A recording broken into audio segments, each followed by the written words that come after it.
Hey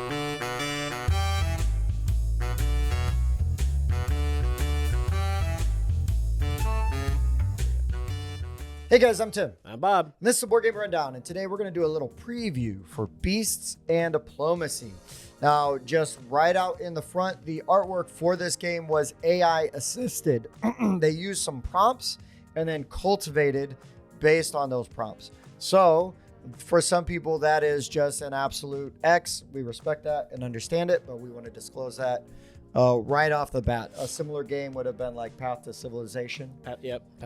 Path of Civilization did a similar thing with the art. They used it to some prompts to get them picture, going, and then they tweak it. and then they go in and do manually graphic design with it off of that starting point.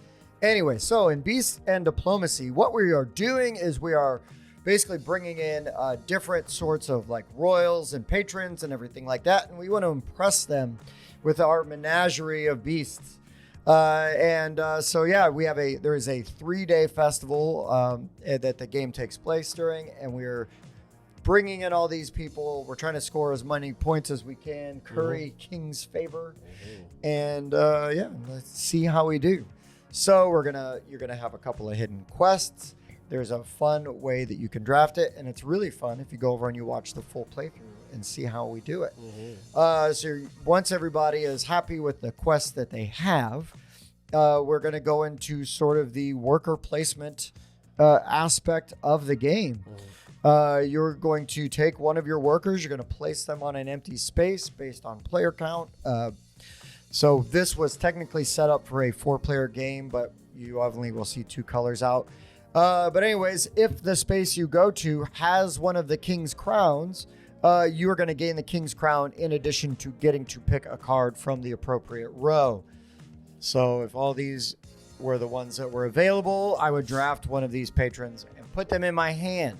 The reason we would be doing that is they have points that you're going to get every time any player plays a beast with one of these tags. You're getting the ore, not points. Excuse me. You're getting ore anytime any of these players play those tags. The other thing, though, that's super important to know is you need to have beasts in your menagerie by the end of the game that meet these symbols. So the 2 electricity here, you need to have 2 electricity out of your beasts on their tags. Tableau, yeah. But anytime anybody plays a beast with an electricity tag, you're going to get 2 ore. Another really cool thing is over here, you've got these people that are going to enhance your cages, your locations, or they may give you sort of like an out of turn ability or something, right? So like the Exhumer here on the card, it says it can play in basically any of the 5 phases. But what you're going to do is you're going to go through the discarded pile of beasts and find one you like. And if you want to keep it, you're going to pay ore based on its upkeep cost. So you can go back if somebody drafted something you had wanted and then traded it or basically discarded it. You might be able to go back in and reclaim that beast and allow you to score those points a little bit later. So these guys add to your enclosures, where you're keeping them. If you go to the beast location, you're just going to take one of these beasts and put it in your hand. Awesome. The beasts have 6 tags on each of them. There's a location, a color associated with them, and then 4 different attributes. And some will overlap. Nocturnal or daytime, carnivore, what omnivore, they eat, sort of where they live. Stuff like that. So stuff like that. It's pretty straightforward. And then on the far side over by Bob, there are traders. And the traders are awesome. So the card is basically cut in half. So to sell to a trader and get that value in the top right, you need to have that first tag that they want at the very top on the left side. If you have that tag, awesome. They're going to pay you whatever that number is on the top of that card. If you have additional tags, you will then be able to score additional points for those tags. Ore. additional ore. I keep saying points. Yep. You'll be able to gain additional ore for each of the tags. You don't have to have all of them, but it's cool if you did. Yeah, that's right. And that's really how the traders are going to work, and they're going to work in a different phase. But you're going to draft that trader, and you're going to take them to your hand. Yep. They also will be worth victory points at the end of the game if you successfully trade with them. Yep. I believe that is all the locations you can go to. We did traders, we Yep. did monsters, you've got these guys that enhance, and then we've got the patrons and all those people that want to come. Then you'll go to the next phase. The next phase is you're just going to play out your purple cards that you want to play. If you want to hold them in your hand, they're going to cost you ore at the end of the round. We'll get there. But if you think you're going to be able to meet their requirements, put them on the table, because also they are going to generate you ore. They'll trigger as things happen. As other people are playing their critters. So once everybody's laid out the ones that they want, then we are going to put our beasts out. Everybody's going to start with an enclosure that can hold a 1 or a 2 beast.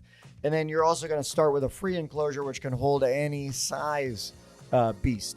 You're going to put that beast out. And the only cost you have to pay right now is maybe an additional 3 for another enclosure or an area, an environment to put your beast. So you can play as many beasts as you want.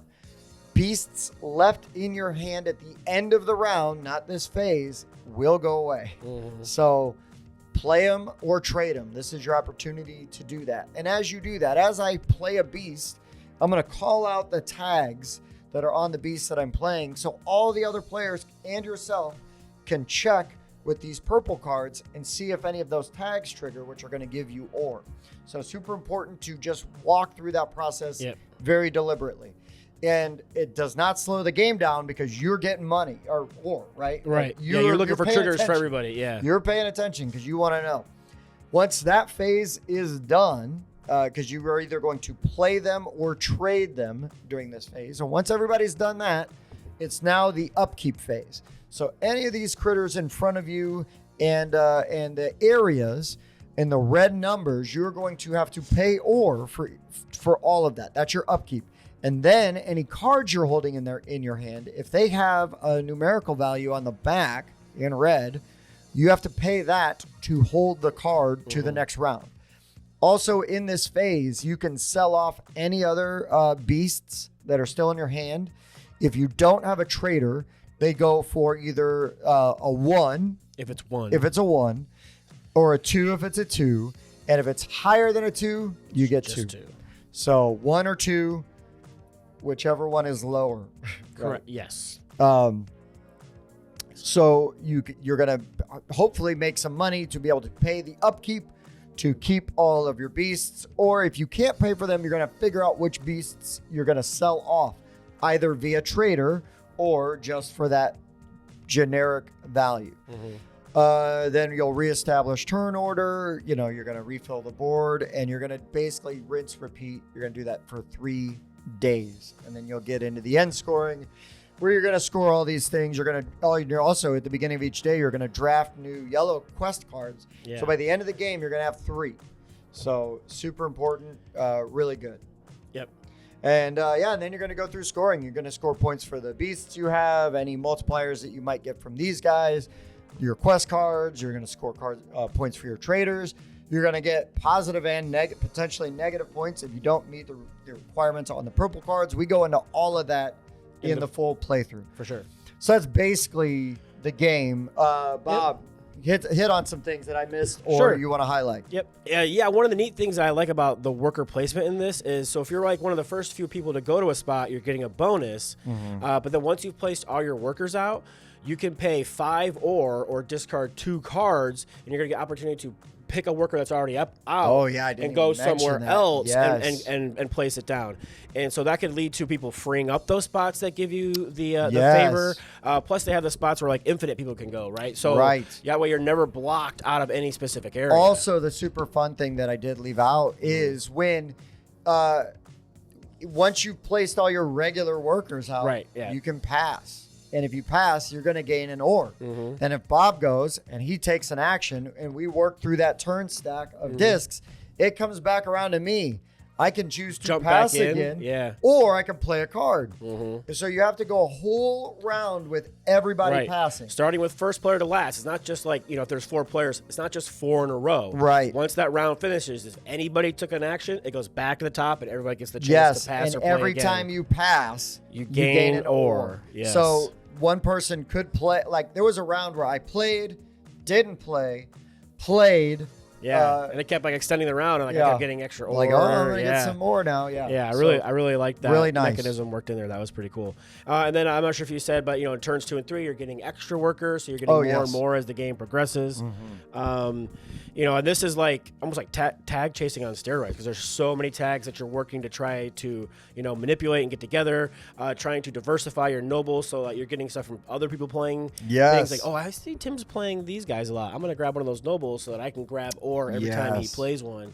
The kind of hate drafting of the monsters, like, Tim needs dudes with sun on them. Let me get that and just discard it for no reason. Yeah, that's a thing, man. That is a thing for sure. So some very interesting mechanisms put into like very similar other mechanisms, like things you're familiar with that are just tweaked a little bit that really kind of makes this interesting. I feel like the theme also comes through really strong, right? Mm-hmm. Because you've got the beasts and they want specific things, right? You need to have the enclosure. You know, you got to have the habitat for them. You got to put them in there. It makes sense. Yeah. You can trade them off. And then there's people, they're like, oh, well, this one's got all 3 attributes. I like, well, you're going to get a lot more money. Right. But you can always sell them off. Yeah, somebody's willing to take it off your hands. Yeah, somebody will take it. Yeah, and then certain nobles are into certain things. Like, I really like the nocturnal beast. All right, right. Yeah, and so you've impressed them, right? Exactly. And you're going to gain ore for that. So I really thought that was cool and appreciated like the theming of it makes a lot of sense.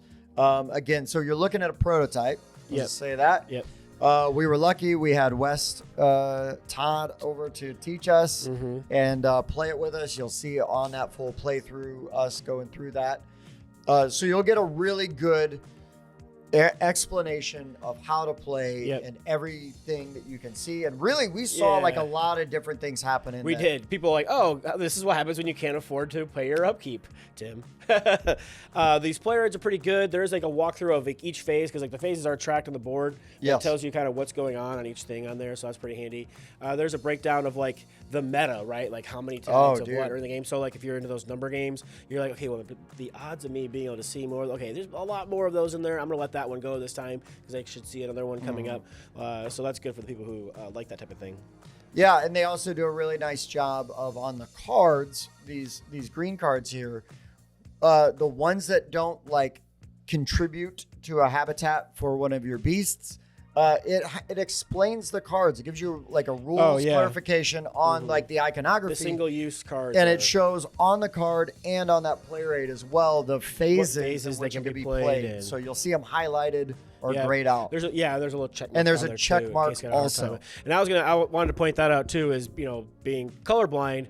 They did a really good job. Like, so there's all these different like nation flag kind of things, right? Like these are like dragon ones and lion ones. They all have a letter, so you could call that letter out for people to check for their tags. And Not whatnot. even being colorblind, it was just easy. I'm looking for a J instead of like a dragon it's on a dragon. red. Yeah, right. Exactly. Yeah, and then even like the colored spot, there's like a slash through it, or a little triangle to the top left, or a triangle to the top right, and so that way it's easy to delineate, which ones are which, and there's no real confusion as to which one you're talking about. Yeah, great job. So that's important, especially with as many tags as there are, which is nice, because when you're tag chasing like this and with large decks of monsters, you still see like a really wide variety. And the trick is finding those perfect combinations. Yeah, I want the perfect one. Yeah, don't live and die by those. But when you can find one, definitely snatch it up. Yep.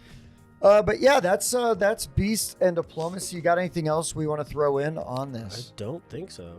So it is a lot up front to learn, but once you have it down, I mean, literally, we played a full practice round before we turned on the cameras. Yep, we reset and started from We reset, and I still played just as terribly, but I understood why. You were terrible at it. Yeah. Yeah, I feel like I was doing better the first game. I was really set up. And dude, then, I was doing great, and then it was like, mwap, mwap.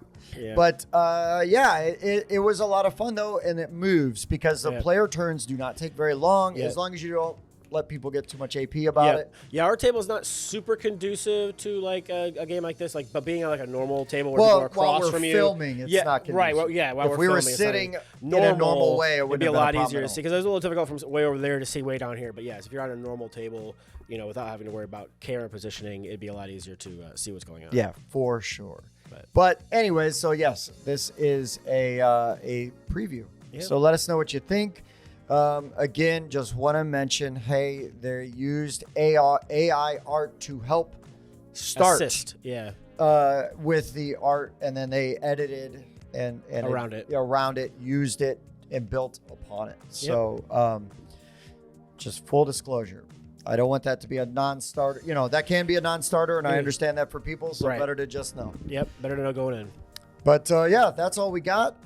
We had a pretty decent time playing this, and look forward to seeing what the finished product looks like. For sure. So for the Board Game Rundown, I've been Tim. Bob. I'll see you next time.